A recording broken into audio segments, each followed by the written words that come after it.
Hai guys, jangan lupa subscribe ya sebelum kita lanjut. Oh iya, jangan lupa like dan komennya ya, biar kami bisa lebih maju. By the way, kita akan melanjutkan yang kemarin tentang perjalanan Syekh Abdul Qadir Jilani mencari ilmu. Jadi pada akhirnya, ketika para gerombolan penjahat yang sudah bersimpuh di kaki Syekh Abdul Qadir Jilani, akhirnya mereka memutuskan untuk belajar bersama Syekh Abdul Qadir Jilani menuju Baghdad. Sangat mengherankan, semua guru dari Syekh Abdul Qadir Jilani, mereka semua sudah bisa menebak bahwasanya esok hari nanti Abdul Qadir pasti akan menjadi seorang wali besar. Perjalanan demi perjalanan telah ia lewati. Terik dan matahari juga panasnya gurun telah beliau seberangi. Semua itu tentulah karena ketekunan beliau dalam mencari ilmu. Saking alimnya Syekh Abdul Qadir Jilani, datanglah beberapa ulama besar di tanah Baghdad untuk menguji kehebatan Syekh Abdul Qadir Jilani. Satu-satu mereka bertanya kepada Syekh. Tapi sebelumnya, semua syekh yang datang ini, para ulama-ulama yang hadir ini, mereka ini bertujuan buruk. Mereka ingin mengetes seberapa dalam ilmunya Syekh Abdul Qadir Jilani. Maka datanglah mereka semua berbondong-bondong dengan menyiapkan pertanyaan yang sangat sulit, dengan tujuan agar nanti Abdul Qadir tidak bisa menjawab. Tapi apa?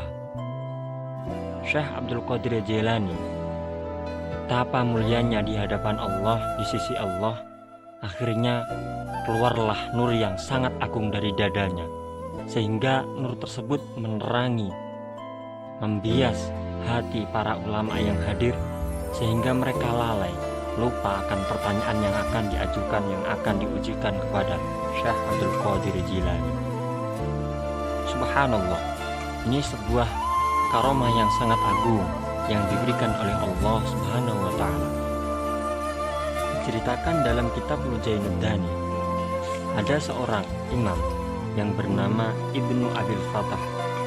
Dia sengaja untuk menginap di rumah Syekh Abdul Qadir Jilani untuk mengetahui sebenarnya apa yang menjadi rahasia Abdul Qadir Jilani bisa menjadi seorang wali besar, tinggi derajatnya di hadapan Allah.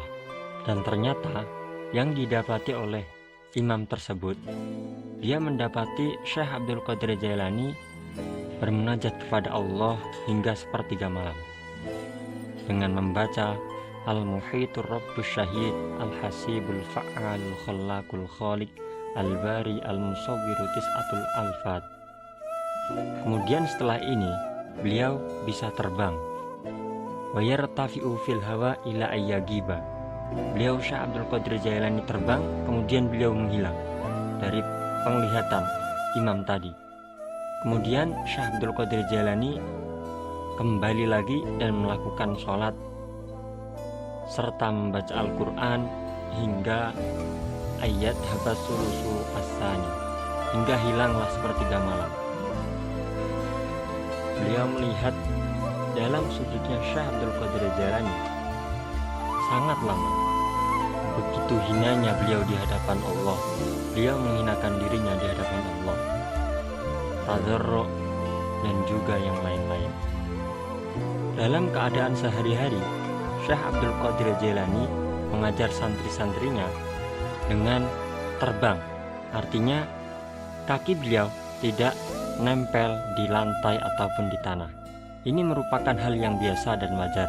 Semua santri pun tidak kaget dengan hal ini. Sehingga sampai suatu ketika pengajian dimulai dengan para santri-santrinya, ternyata angin yang sangat kencang menerpa wilayah sekitar tempat pengajian. Karena angin yang kencang itu, hinggaplah seekor burung dengan suaranya yang sangat keras, sehingga burung itu mengganggu kegiatan belajar mengajar Syekh Abdul Qadir Jilani. Para hadirin pun sangat merasa terganggu dengan hadirnya burung tersebut. Akhirnya beliau Syekh Abdul Qadir Jilani mengatakan, "Ya rih, khudi ra'saha." Wahai angin, potong saja kepala burung itu. Seketika itu, potonglah leher burung tersebut. Ya, badan dan kepalanya terputus menjadi dua. Para hadirin pun sontak kaget dan terbingung. Apa yang dilakukan oleh Syekh Abdul Qadir Jailani? Bukankah beliau adalah seorang wali? Setelah kejadian ini, Syekh Abdul Qadir Jailani berjalan menuju arah burung yang tergeletak tadi. Kemudian beliau mengambil dan menyatukan badan dan lehernya menjadi satu. Beliau hanya mengatakan Bismillahirrahmanirrahim. Setelah itu pun burung itu bisa terbang seperti semula. Sungguh luar biasa.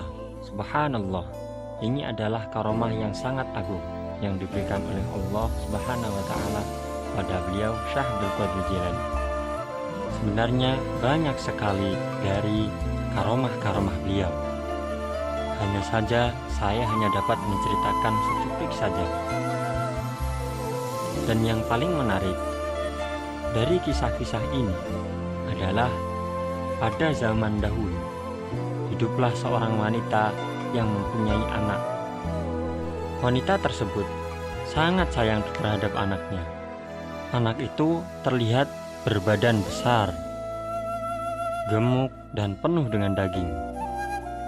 Karena kemasyhuran Syekh Abdul Qadir Jailani di tanah Baghdad, akhirnya wanita itu pun mendatangi Syekh Abdul Qadir Al-Jailani. Dia juga membawa anaknya untuk dipasrahkan belajar mengaji kepada Syekh Abdul Qadir Al-Jailani.